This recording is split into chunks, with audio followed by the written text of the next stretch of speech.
اور صحابہ کے اندر جب ہم دیکھتے ہیں تو صدیق اس کا معنی بھی سچ بولنے والا ہوتا ہے، تصدیق کرنے والا، سچ بولنے والا، ان کے ساتھ صدیق لگتا ہے، تو کیا باقی تصدیق کرنے والے یا سچ بولنے والے نہیں تھے؟ معلوم یہ ہوا کہ صحابہ میں جو صدیق اور ائمہ میں جو صادق کوئی مطابقت ہے، کہیں کوئی تھوڑی سی کچھ چیز ہے بیچ میں کامن. تو آئیے میں اگر جواب دوں گا تو ہو سکتا ہے کہ کوئی اعتراض کر دے. امام سے خود ہی پوچھتے ہیں، امام جعفر صادق رضی اللہ تعالیٰ عنہ سے پوچھتے ہیں کہ آپ صادق آپ کے نام کے ساتھ کیوں لگتا ہے؟ کتاب کا نام جلاء العیون، پیج اس کا 248. کشف الغمہ کتاب کا نام ہے، پیج اس کا 215 ہے. کتاب کا نام ہے احتجاج طبرسی، پیج اس کا 205 ہے. اور صافی شرح اصول کافی اہل تشیع کی بڑی معتبر کتاب ہے، جیسے اہل سنہ کے اندر بخاری شریف ہوتی ہے، صفحہ اس کا 214. اس کے اوپر اس سوال کا جواب مل جائے گا. اور ایک عرض کرنا چاہوں گا، یہ سوال ہوتا ہے لیکن ہماری عوام کے اندر سوال کیا ہے، سوال کیا، سوال سوال ہوتا ہے. یہ لفظ سین کے اوپر پیش ہے، آگے سوال حمزہ. لیکن میں غلطی نہیں کہنا بتا رہا ہوں، عوام میں تو ظاہر ہے میں بھی سوال بول جاتا ہوں. تو سوال جو ہے اس کا جواب اس کے اوپر مل جائے گا کہ امام جعفر رضی اللہ تعالیٰ عنہ کے ساتھ صادق کیوں لگتا ہے. تو آپ نے خود ہی جواب دیا، فرماتے ہیں والدانی صدیق و مراتین، میرے ساتھ صادق اس لیے لگتا ہے کہ میں دو طرح سے حضرت ابوبکر صدیق رضی اللہ تعالیٰ عنہ کی اولاد میں شامل ہوں. اللہ اکبر جل شان. کتابیں میں نے آپ کو بتا دی، احتجاج طبرسی، کشف الغمہ آپ کو میں نے بتایا، اور جلاء العیون میں نے آپ کو بتائی، صافی شرح اصول کافی، شرح اصول کافی میں نے آپ کو بتا دی. ان کتب کے اندر اہل تشیع کی کتابیں. آپ فرماتے ہیں کہ میں ابوبکر صدیق رضی اللہ تعالیٰ عنہ کی اولاد میں شامل ہوں. تو اب کس طرح امام جعفر جو ہیں ان کی اولاد میں دو طرح سے شامل ہیں؟ ان کی والدہ کا نام ام فروا ہے. تو اکثر جب آپ چھوٹی کتابیں پڑھیں گے، یہ جو وائزوں کی کتابیں ہیں یا عام کتاب، اس کے اندر وہ جو واؤ ہے نا، وہ کچھ ایسی لکھی ہے کہ دال لگتی ہے. میں بھی ایک دفعہ شروع میں جب میں نے پڑھا تو میں بھی اس کو فردہ ہی پڑھ گیا، تو وہ واؤ کلیئر کر کے نہیں لکھی ہوئی. تو یہ یاد رکھیے گا، آپ کی والدہ محترمہ کا نام ام فروا ہے، واہ ہے ام فروا. تو ام فروا جو ہیں یہ بیٹی ہیں حضرت آسما جو ہیں وہ بیٹی ہیں عبد الرحمن کی، عبد الرحمن جو ہیں وہ بیٹے ہیں حضرت ابوبکر صدیق رضی اللہ تعالیٰ عنہ. ام فروا کے ابا کا نام قاسم بیٹے محمد کے، محمد بیٹے حضرت ابوبکر صدیق رضی اللہ تعالیٰ عنہ کی. تو گویا کہ حضرت قاسم اور حضرت آسما کزنز آپس میں، دونوں کی شادی ہوئی، اور دونوں کے جو باپ ہیں وہ آپس میں بھائی ہیں، عبد الرحمن اور محمد دونوں بھائی ہیں. اس طریقے سے حضرت ام فروا حضرت ابوبکر صدیق رضی اللہ تعالیٰ عنہ کی پڑپوتی ہی ہے. اب آپ سمجھ گئے کہ دو طرح سے کیسے داخل ہیں. تو اب یہ بھی سمجھ میں آ گیا ہوگا کہ آپ کے ساتھ صادق کیوں ہے. ولادت جو ہے حضرت امام جعفر صادق، یہ بھی ذرا ذہن نشین کرنا ہے سب نے. امام جعفر صادق رضی اللہ تعالیٰ عنہ کی جو ولادت ہے وہ 17 ربیع الاول 83 ہجری میں ہے، اور آپ کا وصال 15 شوال یا 25 شوال، یہ شوال واؤ کے اوپر شب پڑھنا ہے، زور دینا ہے، 15 شوال یا 25 شوال کو جو ہے وہ آپ کا وصال ہوا ہے 148 ہجری کے اندر. تو ٹوٹل گویا کہ زندگی آپ نے 65 بہاریں جو ہیں وہ زمین کے اوپر گزاری، 65 سال آپ نے زندگی گزاری زمین کے اوپر. تو یہاں دو چیزیں نوٹ کیجئے، ولادت ربیع الاول میں، وصال شوال میں. تو گویا کہ دونوں چیزیں ہوتی ہیں، ولی کامل کی یا پیدائش ہوتی ہے یا اس کا وصال ہوتا ہے. تو دونوں میں سے کوئی چیز بھی رجب کے اندر نہیں ہے. تو 22 رجب کے اندر مرجب میں جو کنڈے کیے جاتے ہیں، اب نہ ان کی پیدائش ہے نہ ان کا وصال ہے. تو ایک دن ایسے ہی ذہن میں اٹھا کہ یا تو ہم پیدائش پہ کرتے ہیں یا وصال پہ کرتے ہیں، تو یہ امام جعفر صادق کے کنڈے کیا ہیں؟ تو میں نے پھر ایک صاحب یہاں حر شبیری صاحب ہوتے ہیں، وہ تھے نہیں، تو ان کا ایک دوست کینیڈا میں ہوتے ہیں، وہ اہل تشیع کے بڑے عالم ہیں. میں نے ان سے فون کر کے پوچھا کہ یہ کنڈے جو رجب کے اندر آپ امام جعفر صادق کا کوئی تعلق ہے؟ کہنے لگے امام جعفر صادق رضی اللہ تعالیٰ عنہ کا رجب کے ساتھ کوئی تعلق نہیں ہے. ویسے آپ نہ کہیں جی رجب میں مولا علی پیدا ہوئے یا نہیں، ویسے ان کا ذاتی پرسنل کیا ہے؟ تو پرسنل نہ پیدائش نہ وہ. تو پھر میں نے ان سے پوچھا کہ یہ پھر ختم کنڈے کیا ہوتے ہیں؟ تو انہوں نے یہ کہا کہ ہندوستان کے اندر جب بہت ساری لڑائی تھی تو خیر سگالی کے طور پر جو ہے نا وہ اس کو پیدا کیا گیا تاکہ خیر سگالی ہو، آپس میں ایک دوسرے کے ساتھ بیٹھیں اور کھائیں پیئیں. میں نے کہا اچھا. تو آپ یاد رکھیے ختمہ بلا دیں امام جعفر صادق کسی بھی مہینے میں کسی بھی دن ان کی غلامی ہمارے لیے باعث فخر ہے. ان کو فاتحہ کرنا ہمارے لیے بخشش کا سبب ہے. تو فاتحہ جب بھی کیجئے، لیکن یہ یاد رکھیے گا کہ رجب کے اندر کوئی خاص ان کے ساتھ نہیں ہے، ویسے ہی کر دیا گیا۔ اب آ جائیے امام جعفر صادق رضی اللہ تعالیٰ عنہ کے ابتدائی حالات۔ امام جعفر صادق رضی اللہ تعالیٰ عنہ پیدا ہوئے حضرت امام باقر رضی اللہ تعالیٰ عنہ کے گھر میں۔ حضرت امام باقر رضی اللہ تعالیٰ عنہ بیٹے ہیں حضرت امام زین العابدین رضی اللہ تعالیٰ عنہ کے۔ تو جس دن حضرت امام جعفر صادق صدر ربیع الاول کو پیدا ہوئے تو امام باقر جو ہیں بہت بڑے اسکالر، بڑے علامہ ہیں اور مدینہ میں پڑھایا کرتے تھے، تو آپ شاید پڑھانے میں مصروف ہوں گے یا کہیں گئے ہوں گے۔ دایا نے سیدھا جا کے خبر دی حضرت زین العابدین کو۔ زین العابدین بیٹے ہیں حضرت امام حسین کے، کربلا کے اندر یہ شریف دادا چلتے ہوئے آئے، تیزی سے چلتے ہوئے آئے۔ گھر میں جب پہنچے بیٹے کو لیا، دایا جس نے خوشخبری دی تھی دیکھا تو اس وقت جیب میں صرف 5 دینار تھے۔ سید تو سب لٹا دیتے ہیں، تب اتنے ہی ہوں گے، فوراً سے اسے سب نکال کے سب دے دی، کہا یہی ہے اس وقت۔ آپ نے اپنے پوتے کو اپنی گودی میں لیا۔ یقیناً میرا وجدان کہتا ہے کہ ابھی تک تو خیر میں نے کہیں پڑھا نہیں، میرا وجدان یہ کہتا ہے کہ حضرت امام جعفر صادق رضی اللہ تعالیٰ عنہ کے کان میں اذان یقیناً حضرت امام زین العابدین نے دی ہوگی۔ اب یہ پرورش پانے لگے۔ حضرت امام جعفر صادق رضی اللہ تعالیٰ عنہ کی فیملی جو ہے وہ اسی گھر میں رہتی تھی جس گھر میں امام حسین رضی اللہ تعالیٰ عنہ رہتے تھے۔ یہ مدینہ کے بالکل قریب، مدینہ کے اندر۔ حضرت امام باقر علیہ السلام پڑھایا کرتے تھے مسجد نبوی کے اندر، اور لوگ جو ہیں وہ ان کے لیکچرز کو جو ہے وہ سنا کرتے تھے۔ بہت بڑے بڑے نام ہیں جن لوگوں نے ان کی کلاسز کو اٹینڈ کیا ہے۔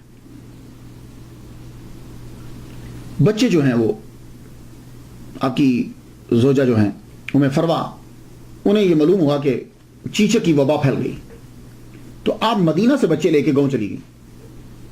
جب گاؤں میں پہنچی تو وہاں خود ان کو چیچک ہو گیا، وہاں سے پھر اپنے بچوں کو آگے بھیج دیا حضرت امام جعفر صادق۔ حضرت امام باقر رضی اللہ تعالیٰ عنہ کو پتہ چلا کہ میری بیوی بیمار ہو گئی، تو حضور کے روضہ پہ پہنچے، وہاں جا کر دعا مانگی۔ دعا مانگنے کے بعد آپ اپنی زوجہ کے پاس پہنچے، وہ کہنے لگی آپ چلے جائیے، میں نے بچوں کو بھیج دیا، آپ بھی چلے جائیں، آپ کو کہیں بیماری لگ نہ جائے۔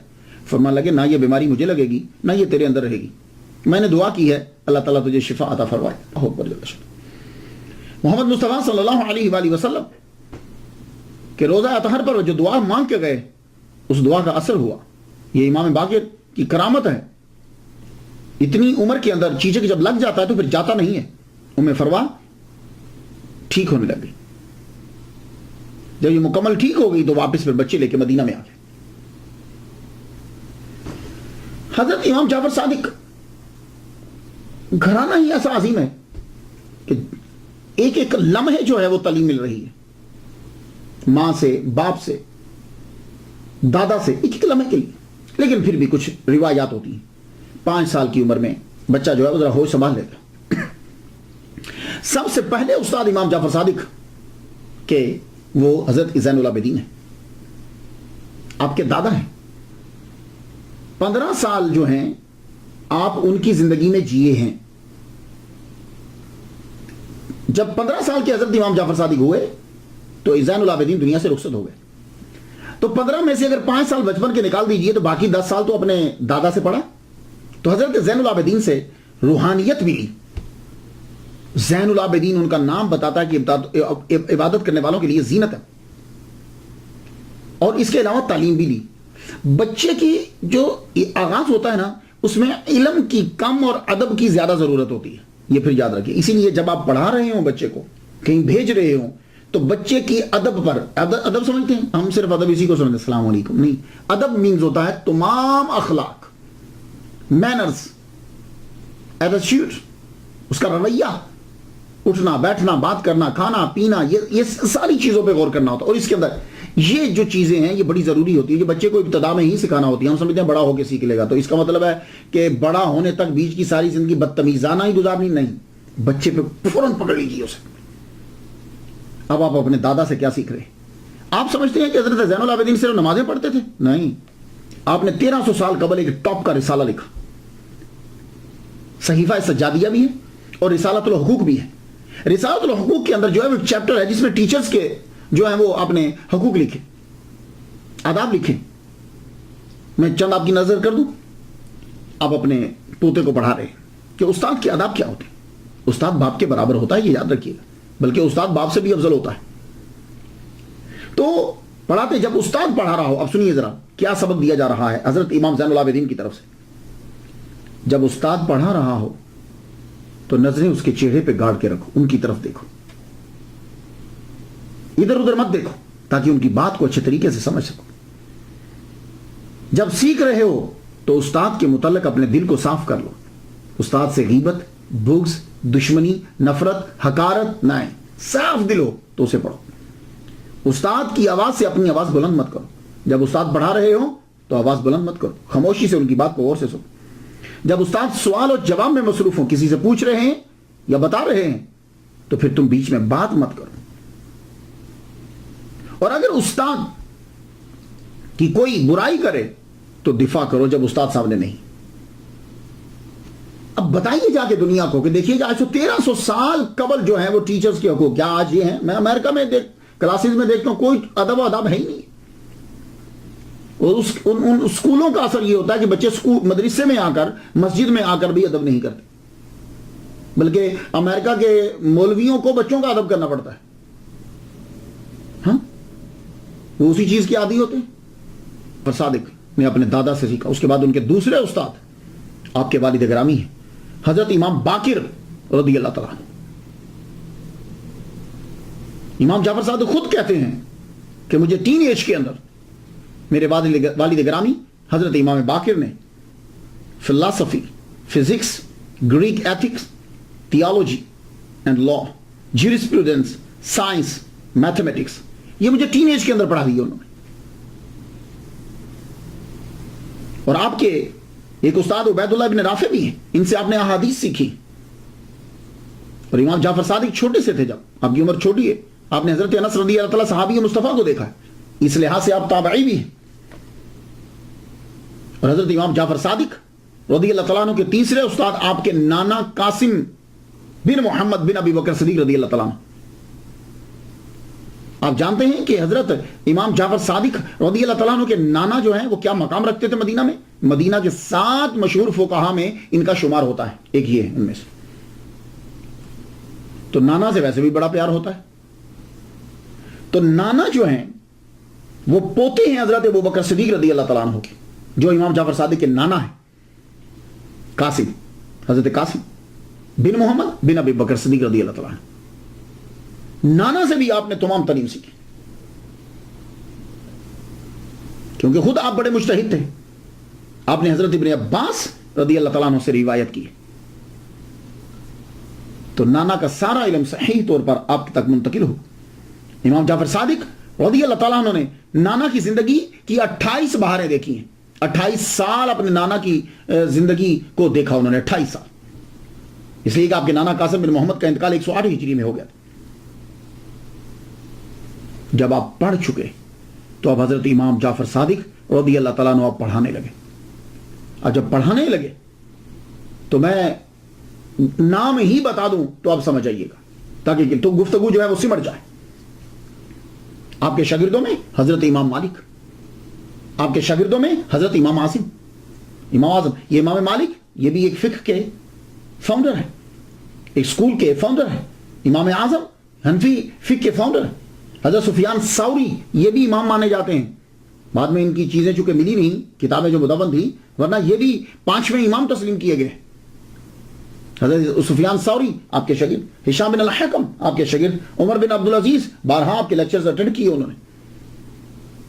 تو اس سے اندازہ لگا لیجئے کہ یہ کتنے پائے کہ حضرت امام جعفر صادق رضی اللہ تعالیٰ عنہ استاد ہے. حضرت امام مالک آپ کے جو شاگرد ہیں یہ بتاتے ہیں کہ میں جب بھی ملنے کے لیے جاتا تو میرے استاد محترم حضرت امام جعفر صادق رضی اللہ تعالیٰ عنہ آپ نے اپنے 24 گھنٹے کو ڈیوائڈ کیا ہوا تھا, تقسیم کیا تھا. پڑھاتے تھے, تدریس, جب ٹائم بچتا روزے میں تو خیر رہتے ہی تھے, دن میں نماز میں ہوتے, قرآن کی تلاوت میں رہتے. اور جب کبھی کوئی آ جاتا تو چہرے پہ مسکراہٹ ہوتی.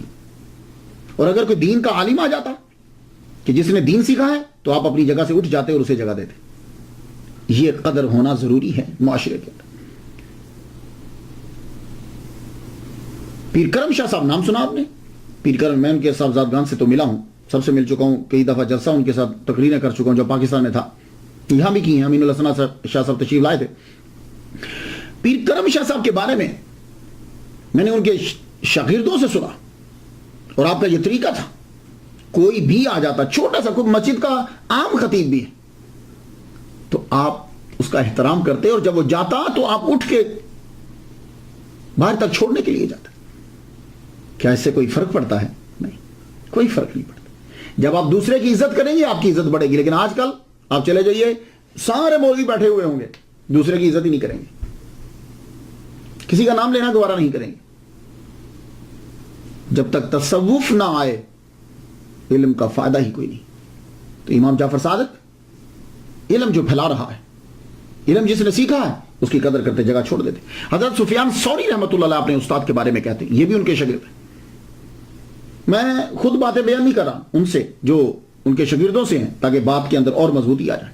حضرت سفیان ثوری رحمۃ اللہ علیہ بہت زبردست بزرگ ہیں, زاہد بھی ہیں اور فقہ کے ماہر بھی.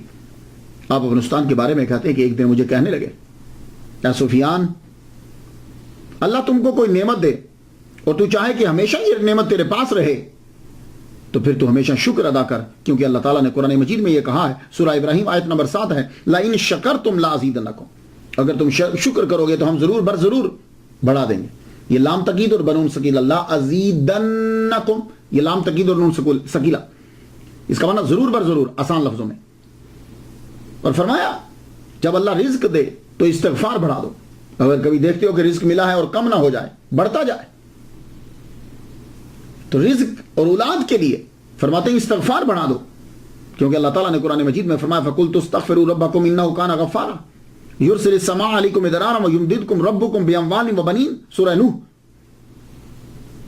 سورہ نوح کے اندر یہ نوح علیہ السلام نے کہا تھا, رب اپنے رب کا استغفار کرو اپنے رب سے, وہ غفار ہے, آسمان سے موسلادھار پانی برسائے گا, بارش کرے گا, اور کیا کرے گا, اموال اور بنین, مال اور بیٹے بڑھا دے گا, مدد کرے گا تمہاری ان کے ذریعے سے. تو فرمایا استغفار کرو جب محنت, جب رزق کو بڑھانا ہو. اور یا سفیان, اگر بادشاہ یا کوئی دوسرا تیرے ساتھ ظلم کرے اور تو اس کے ظلم سے بچنا چاہتا ہے, تو پھر لا حول ولا قوت الا باللہ العلی العظیم, العلی العظیم, اس کا وظیفہ جو ہے وہ بڑھا دے. یہ خوشی کی چابی ہے اور جنت کے خزانوں میں سے ایک خزانہ ہے. تو آپ لوگ بھی سب یاد رکھیے, یہ 3 چیزیں جو ہیں لازمی کر لیجئے دن کے وظیفے کے اندر, جتنے لوگ مجھے سن رہے ہیں. آپ پھر دیکھیے کتنی تبدیلی آتی ہے آپ کی لائف کے اندر. ایک اس کا طریقہ بتاتا ہوں, پورے 24 گھنٹے کے اندر کوئی ایک نماز, جس کے بعد نفل پڑھے جا سکتے ہیں, اس کے بعد 2 نفل شکرانے کے رکھ دیجئے کہ یہ مالک تیری ساری نعمتیں میں نہ گن سکتا ہوں نہ میں سمجھ سکتا ہوں, سب کا شکر ادا کرتا ہوں, قبول کر. 2 نفل شکرانے کے, لَإِن شَكَرْتُمْ لَأَزِيدَنَّكُمْ. اس کے بعد استغفار, اس کی ایک تسبیح جو ہے وہ صبح یا شام آپ پکڑ لیجئے, سبحان اللہ وبحمدہ, سبحان اللہ العظیم, استغفر اللہ, بہت اچھی ہے. تیسرا جو ہے لا حول ولا قوت, اس کے لیے میں کہ سبحان اللہ والحمدللہ, تیسرا کلمہ پورا 100 مرتبہ جو ہے 101 مرتبہ پڑھ دیجیے, تینوں چیزیں اندر آ جائیں. دیکھیے پھر لائف میں تبدیلی کیسے آتی. آپ کے ایک شاگرد امام اعظم ابو حنیفہ, جن کے ہم مقلد ہیں, تقلید کرتے ہیں جن کی فقہ کے اندر, امام اعظم نے یہ فرمایا ہے لولا السنتان لہلک النعمان, اگر 2 سال نہ ہوتے جو میں نے حضرت امام جعفر صادق کے ساتھ گزارے ہیں تو نعمان جو ہے وہ ہلاک ہو جاتا.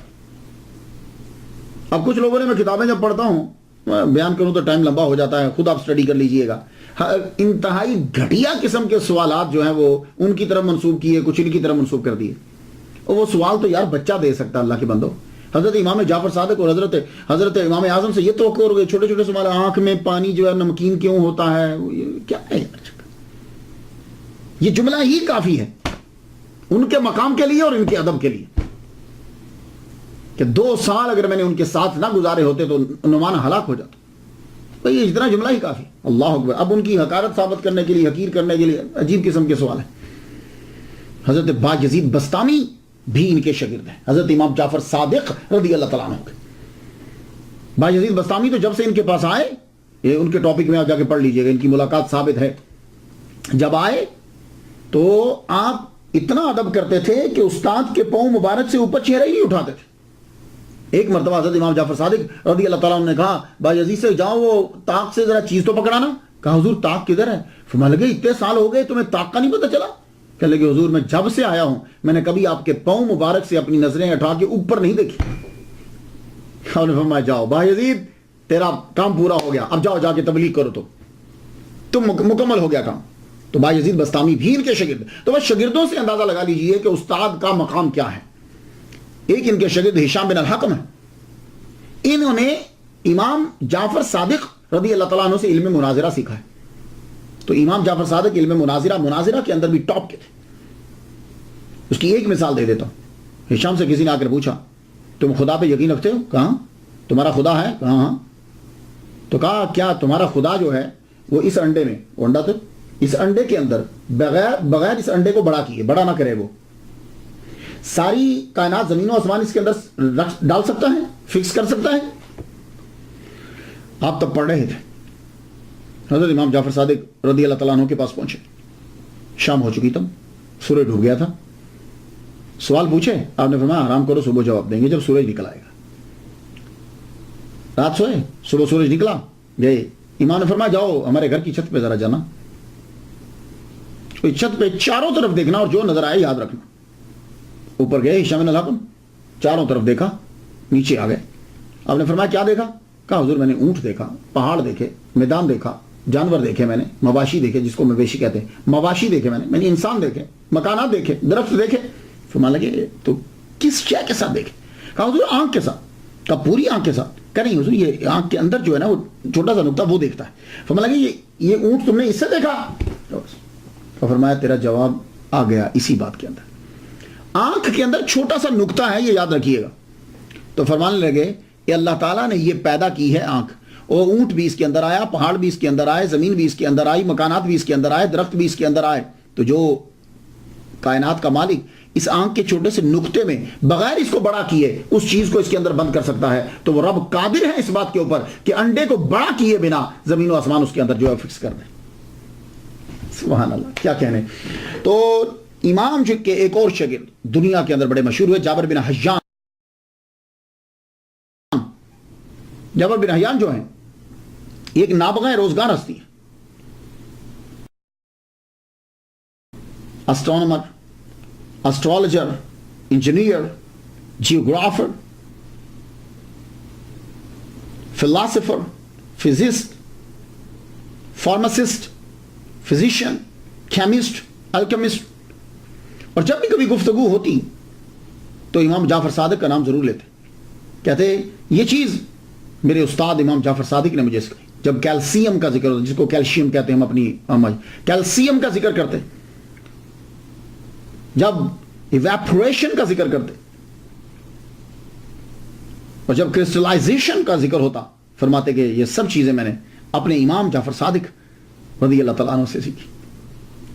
تو یہ میں نے آپ کو چند چیزیں بتائیں کہ اس سے اندازہ لگا لیجئے کہ حضرت امام جعفر صادق رضی اللہ تعالیٰ عنہ کتنے قابل ہیں کہ دنیا کے عظیم لوگ ان سے علم سیکھنے کے لیے آ رہے ہیں. ان کی علمیت کا اعتراف صرف ہم نے نہیں کیا، مغرب میں کیا. ایٹن کولبرگ، یہ پروفیسر ڈاکٹر جو ہے یہ کولبرگ تل اویو میں 1943 کے اندر یہ پیدا ہوا ہے. 1972 میں تدریس اس نے شروع کی ہیبرو یونیورسٹی کے اندر. 4 سال بعد اس کی ترقی ہو گئی. 1 سال اس نے امریکہ میں بھی پڑھایا ہے.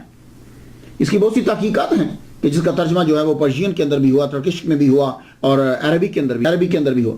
اس نے حضرت امام جعفر صادق رضی اللہ تعالیٰ عنہ کے بارے میں یہ جملہ کہا ہے کہ انہوں نے 400 ایسے شاگرد تیار کیے کہ جنہوں نے دنیا کے اندر علم کو جو ہے وہ پھیلایا. ویسے تو بہت سے لوگ پڑھتے تھے لیکن 400 علمی سپوت دنیا کو دیے.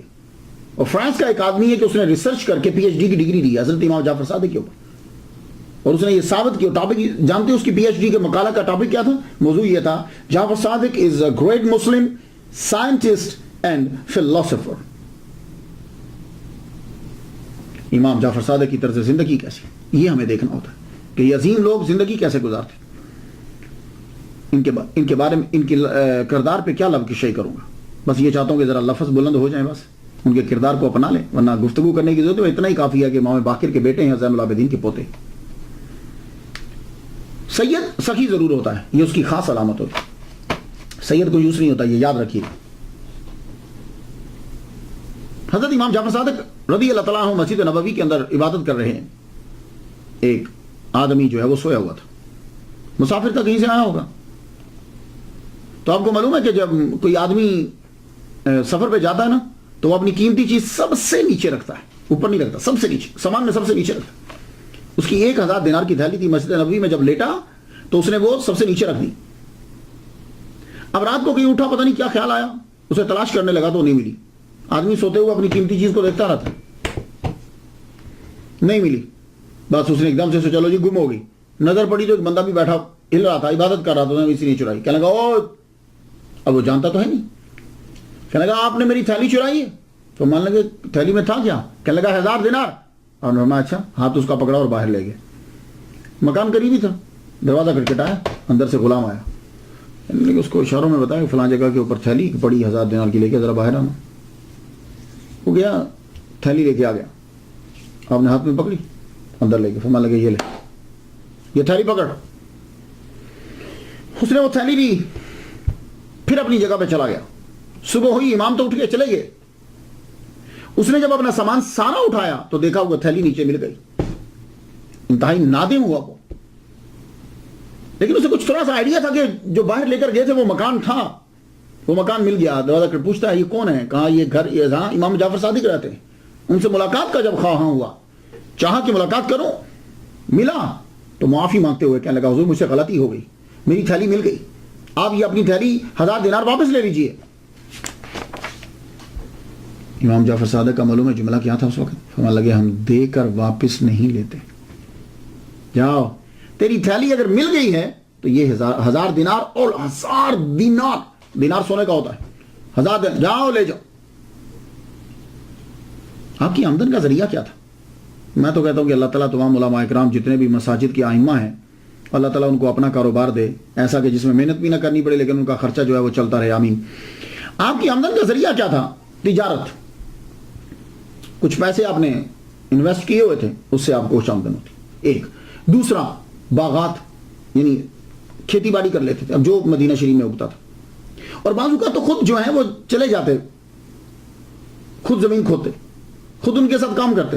کہا حضور آپ کیوں کرتے ہیں؟ فرمانے لگے نہیں, پسینہ آتا ہے, محنت ہوتی ہے, احساس ہوتا ہے کہ دوسرے جو لوگ کام کرتے ہیں وہ کیسے کرتے ہیں. امام جعفر صادق رضی اللہ تعالیٰ عنہ کی چین جو ہے, سند جو ہے, سب سے پاورفل سند ہے.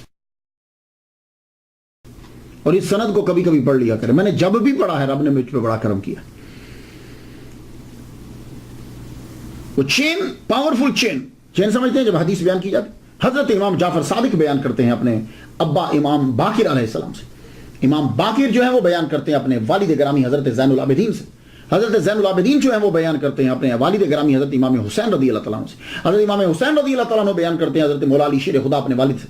مولا علی شیر خدا بیان کرتے ہیں اپنے نبی, اپنے آقا, اپنے مولا محمد مصطفیٰ صلی اللہ علیہ وسلم سے. اس سے پاورفل چین نہیں ہے. من قال لا الہ الا اللہ فدخل الجنہ, کہ جس نے لا الہ الا اللہ کہا پورا, یعنی محمد, وہ جنت میں داخل. بہت پاورفل چین ہے. کوئی بیمار ہو جائے نا تو اس کے کان میں ضرور پڑا کریں اسے. اب جس نے دنیا میں آنا ہے وہ آخر چلا بھی جائے گا. عباسی خلفاء اور امیہ کو, یہ دونوں جو تھے نا, یعنی جو سفیان کی اولاد میں سے ہیں, امیر معاویہ اور آگے ان کے بچے, اور جو حضرت عباس کی اولاد میں سے, ان دونوں کے بچوں کو بی بی فاطمہ کے بچوں سے ڈر ہی رہا ہے, اور یہ ظلم کرتے ہی رہے ہیں بی بی فاطمہ کے بچوں کے اوپر. اسی لیے آپ کو ہندوستان اور ان سائڈ پہ سید نظر آتے ہیں, حالانکہ سید تو عربی تھے, سید تو نہیں نا بنگالی اور پنجابی اور انگلش بولتے. تو یہ سید انڈیا میں آپ کو کیوں نظر آتے ہیں؟ ایران سائڈ, انڈیا, بنگلہ دیش, ادھر کیوں نظر؟ وہی وجہ یہ تھی, یہ لوگ چن چن کے سیدوں کو مارتے تھے, اور ڈر یہی رہتا تھا کہ لوگوں کی عقیدت جو ہے وہ سادات کے ساتھ, سید جو ہیں, اسیاد جو ہیں, سیاد جو ہیں, ان کے ساتھ زیادہ ہیں. تو کسی نہ کسی طرح حضرت امام جعفر صادق رضی اللہ تعالیٰ عنہ کو بھی تنگ کرتا رہتا تھا خلیفہ. آپ فرماتے بھائی میں سیاست میں دلچسپی نہیں لیتا, تم پریشان نہ ہو, میں کبھی کسی کا ساتھ نہیں دوں گا, تم حکومت کرو, ہمیں چاہیے ہی نہیں. لیکن پھر بھی ان کو ڈر رہتا تھا. تو عباسی خلیفہ نے کیا کیا؟ آپ کو جو ہے وہ انگور کے اندر, کہتے ایک روایت, انگور کے اندر جو ہے وہ زہر ملا کے کھلا دیا. آپ دنیا سے تشریف لے گئے 15 شوال, اور بعض نے کہا کہ 25 شوال کو 148 ہجری کو آپ کا وصال ہوا. آپ کا جنازہ آپ کے صاحبزادے موسیٰ کاظم, امام موسیٰ کاظم علیہ السلام نے پڑھائی, اور آپ کی قبر جو ہے وہ جنت البقیع میں, جنت البقیع میں. حضرت عباس کی قبر بھی اسی جگہ پہ جو آپ کے چچا ہے, امام حسن اور زین العابدین, امام باقر اور امام جعفر صادق. یہ ذرا واچ کیجیے.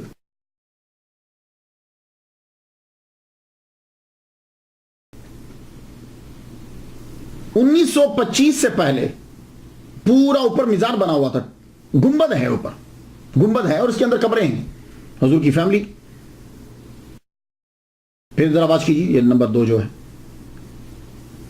اور 1925 کے بعد جو ہے وہ یہ گنبد جو ہے یہ گرا دیا گیا، اور اب کی موجودہ جو وہ قبر ہے اس کی جو تصویر ہے، اب جو موجودہ قبر ہے اس کی جو تصویر ہے وہ دیکھیے.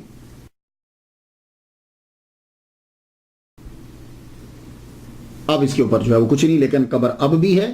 حضرت امام جعفر صادق رضی اللہ تعالیٰ عنہ، آپ کا جو ہے وہ روزہ اطہر جو ہے وہ جنت البقی میں مدینہ شریف میں مسجد نبی کے قریب، اللہ تعالیٰ کروڑوں اور رحمتیں ان پر نازل فرمائے، اور ان کے صدقے سے یا اللہ تعالیٰ ہم پر بھی رحمت نازل فرمائے. میں تو ان کے لیے فاتحہ پڑھ چکا، آپ بھی ضرور فاتحہ پڑھ دیجیے گا. اجازت دیجیے، وآخر دعوانا الحمدللہ رب العالمین.